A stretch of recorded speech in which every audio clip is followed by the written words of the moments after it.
ئەمڕۆ لیژنەی دارایی کۆبوونەوەکانی بۆ ئامادەکردنی پرۆژە یاسای بودجە بۆ دەنگدان دەست پێ دەکاتەوە. دەپرسین پرسی بودجە بەکوێ دەکات؟ ئایا ئەم کۆبوونەوەی ئەمڕۆ دەبێتە هۆکار بۆ تێپەڕاندنی پرۆژە یاسای بودجە؟ وم لە بلانە سیاسیەکان چ کاریگەریەکی لەسەر تێپەڕاندنی پرسی بودجە دەبێت؟ ئەو ڕێککەوتنانە یاخود کە پاسەوە کرا ڕێککەوتنی سیاسی دەکرێت پرسی بودجەیەک لای بکاتەوە، ئەمە لە بەرژەوەندی هاوڵاتیان دەبێت یاخود لە بەرژەوەندی تەنها لایەنە سیاسەکان و حکوومەتی عێراق دەبێت؟ تایبەت بم بابەتانە قسە و گفتوگۆ دەکەین کە زۆر بەڕێز دلێر عەبدولقادر ئەندامی پێشووی پەرلەمانی عێراق ڕاستەوخۆ لە ستودیۆ بەیانی کوردستان نوێزمیانە. کاک دێر سپاس بۆ ئامادەبوونی بەڕێستان بە خێراتی. زۆر سپاس. دیارە ئەمڕۆ کۆبوونەوەکانی لیژنەی دارایی دەست پێ دەکاتەوە، ئەمە هیچ ئومێدێک دەبەخشێت بۆ تێپەڕاندنی پرۆژە یاساکە بۆ دەنگدان لەسەری؟ بەڵێ، خۆی لیژنەی داراییەک لەو لیژنانەیە کۆبوونەوەکانی زۆر لە ئەنجومەنی نوێنەرانە، مەسەن کەم لیژنە هەیە بەقەد لیژنەی دارایی کۆبێتەوە. لیژنەی دارایی و یاسایی دوو زۆرترین کۆبوونەوەیان هەیە لە پەرلەمانە. ئەم کۆبوونەوەی لیژنەی دارایی بە من گرنگە، زۆر گرنگە. گرنگیەکەی لە چییە؟ لەبەرەوەی ماوەیەکە کە ئەڵێن کاتی ئەوە هاتووە کە بودجە پەسەند بکرێ، بەڵام دیارە لەسەر مادەی 13 و 14 کە ئیستحقاقاتی خەڵکی هەرێمی کوردستانە کۆمەڵی یعنی لە دوای ڕێککەوتنی حکوومەتی مەرکەزی و حکوومەتی هەرێم پێشنیاری نوێ هاتوۆتە ئاراوە لە دوای ڕێککەوتنەکان. ئەم پێشنیارانە با بڵێن وای کردووە کە مناقەشەی زیاتری لەسەرکرێ پێویستی بە ئیتفاقاتی سیاسی نوێ هەیە. ئەم کۆبوونەوەی ئەمڕۆی لیژنەی دارایی پەرلەمانی عێراق لە دوای ئەو کۆبوونەوەی دێ کە سەرۆکی کتلە سیاسیەکان لە ئەبێ دوێنێ و پێرێک کرد بێت، یانی یەک دوو ڕۆژی ڕابردووە و کۆبوونەوەیان کردووە بۆی ئاخر لێکدانەوەی سیاسی خۆیان بۆ ئەو مۆزوع بکەن و بیرروبۆچوونی سەرۆکی کتلەکان و ئیتیجاهەکان دیاری بکرێت. لە کۆبوونەوەی ئەمڕۆیە یعنی من پێم وایە هەر نوێنەرێ لە نوێنەرەکان طبعاً لە لیژنەی دارایی هەر کتلەیەک نوێنەری خۆی هەیە. مەسەلەن کورد چەند نوێنەرێکی هەیە، مەسەلەن حیزبە گەورەکان نوێنەریان هەیە وەکو یەکێتی نیشتیمانی کوردستان وەکو پارتی، و لایەنە شیعەکان لایەنە سوننەکان هەر نوێنەرێ لەم دانیشتنیان خوێندنەوە ئەکا بۆ کتلە و لایەنەکانی تر بزانێ ئەو تەوجیهاتی چی وەرگتووە لە دوای ئیتفاقە سیاسیەکە بۆ ئەوی بیرروبۆچوونێکی لەلا گەڵاڵە بێ بزانێت لە ڕۆژی دەنگدانە هەڵسو کەوتەکان چۆن ئەبێ. لەبەر وەڕەتفعل و یعنی کاردانەوە بۆ هەر بڕگەیەکی تازە بۆ خوێندنەوەیە،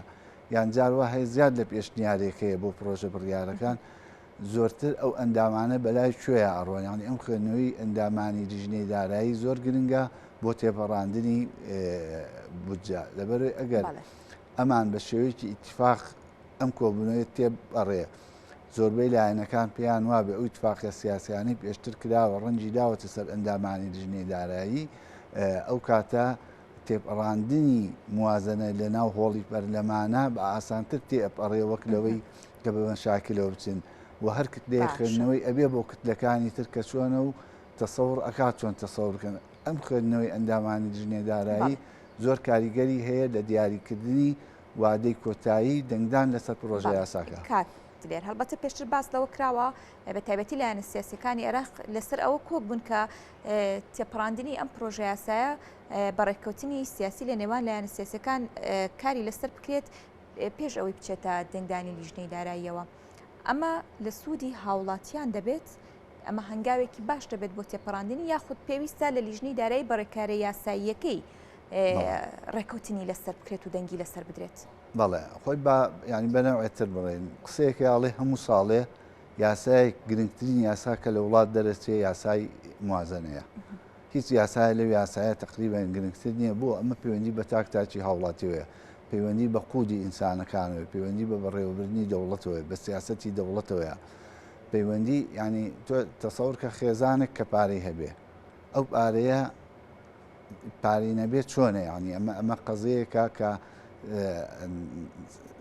شیرازەی خێزانەکە بندە لەسەری، جۆری ژیانی بندە لەسەری. بە هەمان شێوە هاوڵاتیان و دەوڵەتش ژیان و گوزەران و ساڵیان ڕەبتی مباشری ڕاستەخۆی هەیە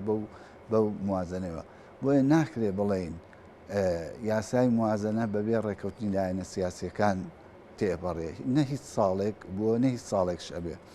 ئێستا مەسەن تازەترین نمونە بێنینەوە لە ئەمریکا کە وڵاتێکی دیموکراسیە، ئەو قەرزانەی کە دەوڵەت ئەیکا ئەو دەوڵەتی ئەمریکا ئەیکا ڕێککەوتن کراوە لە بینی هەردوو حیزبە سەرەکیەکە کە کۆماریەکان و دیموکراتەکانن.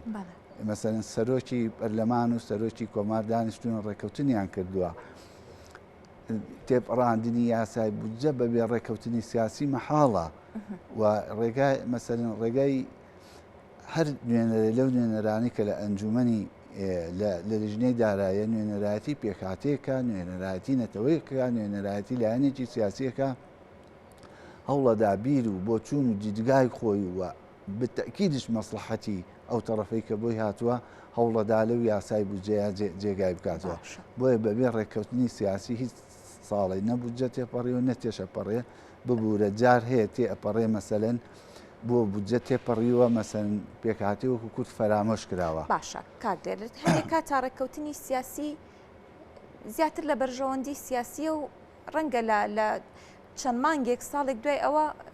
ئەم بەرژەوەندیە سیاسیە نەمێنێ جارێک دیکە ئەمەش گرفت بۆ قوتی هاوڵاتیان و بودجە دروست دەکاتەوە بەڵێ بۆیە هەموو ساڵێ بودجە کە ئەبێ لە پێش مانجی دوانزەیە تێپەڕێ هەموو ساڵ ئەبینین ئەکەوێتە مانجی یەک و دوو سێوە لەبەر ئەو سراع من ملانەیە هەیە لەسەری ینی تۆ بەشێکی ئەم قەزەیە چێ وڵاتێکی وەکو عێراق بیر و بۆچوونی جیاواز هەیە لەسەر چۆنێتی خەرجکردنی دارایەکان ئەو لەسەر سیاسەتی بودجە لەسەر ئامانجەکانی بودجە ینی هەر ژمارەکان نییە بودجە جگەر لە ژمارە و ئەرقامەکان و بڕیپارەکان بودجە دووشتی گرنگی تایە ئەو یەکیان ئامانجەکانێتی تو ئامانجت چییە چی بێکی لەم بودجەیە چەند ئامانجێکی سەرەکیتە بێ مەسەرن بۆ نمونە ئایا لەمە مەسەرن زیادکردنی فەرمانبەرانە پشتگیریکردنی هەژارانە بەهێزکردنی سوپاتە دروستکردنی مەشاریع و پرۆژەیە گرنگیدانە بە ڕێگاوبان یا بە سەرچاوی ئاو بە چییە کەواتە دەکرێت بڵین پەسەندکردنی بودجێ یاخود ئەو بڕپارەی کە بۆ ئەم ساڵ بۆ بودجە لە عێراق و پشکیشی بەرهەرێمی کوردستان دەکەوێت تەواوی ئەو قەیرانانە چارەسەر دەکات یاخود بەشێکی زۆری ئەو قەیرانانە چارەسەر دەکات کە لە عێراق و هەرێمدا هەن ینی من پێم وایە بەشێ زۆر چارەسەرکە لەبەرەوەی ئەم بودجێ ینی سێ خاڵی تایە بە بۆ چوونی من ئیجابین هەرچەند خاڵی سلبیشی زۆرە ئەکرێ ئەوە قسەی تری لەسەر بکرێ بەڵام کاڵی مەسەن لە ڕووی ئەرێنیەکانەوە چیە مەسەن محافەزات پارێزگاکان بۆ خۆیان یا هەرێم و پارێزگاکان بڕێپارەی دیاریکراویان هەیە ئەم پارەیەکی زەخمە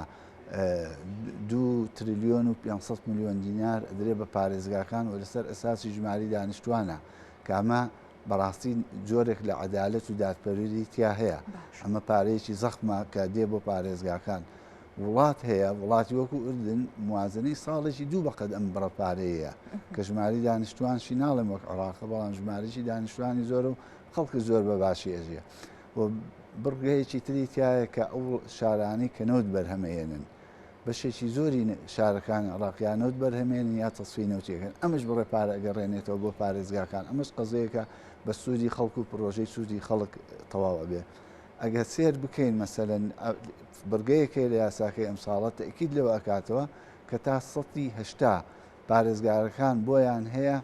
ئەو بودجێ لەو ئەوەی پێڵێن مەشاریع مستەمرە ئەو پرۆژانەی هەیە و تەواو نەکراون بۆ ئەوە بەکاری بهێنن مەسەن دایمی لە هەموو شارێکە کێشەیەک هەیە کۆمەڵی پرۆژە هەیە دەستی پێکرا و ڕێگای گیرا و شتێک بردرا و پرۆژەی دەستی پێکردووە تەواو نەکراوە مەسەن بڕێکی زۆر باشی داناوە بۆی ئەوانە تەواو بکە یعنی ئەمانە قەزایی شتێکی باشن بەڵام بەعام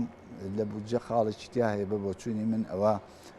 ڕێنگە ئەوێ لە بودجەکانی ترای عادەی نەزەڕی پیا بکرێ ئەوش ئەوەیە بەشی ئیستثماریەکەی زۆر کەمە بەشی ببوورە بەشی کاربەرە خەریکی زۆر کەمە تقریبا 175 بۆ موچە دانراوە باشە کە ئەمە کاریگەری ڕاستەخۆی ئەبێ لەسەر پێشکەوتنی وڵات لەسەر بوونی پرۆژەکان ڕاستە پارە بۆ فەرمانبەر و ڕاشتێکی باشە بەڵام دەوڵەت پارەیەکی زۆرتر لە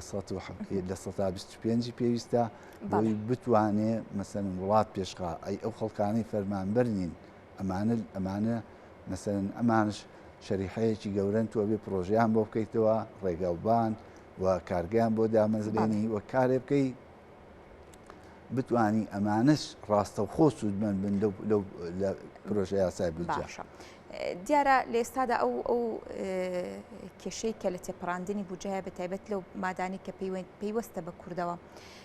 تێپەڕاندنی وەک پێشووتر یاخود ئەم گۆڕانکاریانی کە ئێستا هەیە کامیان لە سوودی کورد دەبێت؟ بەڵێ طبعاً یەکێتی نیشتیمانی کوردستان یەک لەو لایەنەیە و دەست پێشخەریەوەی کردووە کە مەسەرەن کار بک گۆڕانکاری لەسەر ئەو پرۆژە یاسایانە بێ لەسەر ئەو دوو بڕگەیە بێ بۆی بڕگەیە زیاد کرێ کە موچەی فەرمانبەران بگەڕێتەوە.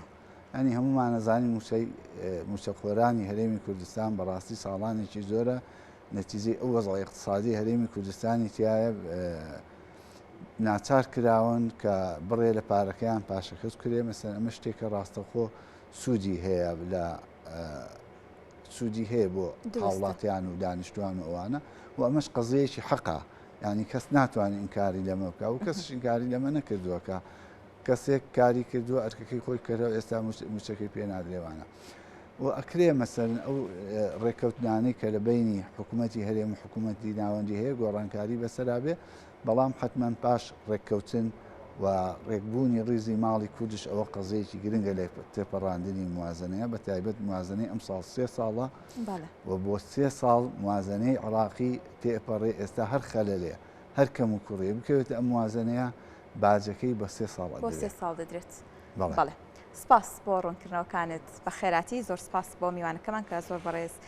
دلێر عەبدولقادر ئەندامی پێشووی پەرلەمانی عێراق لە ستودیۆیانی کورسانی نیوز لەگەڵمان بوون.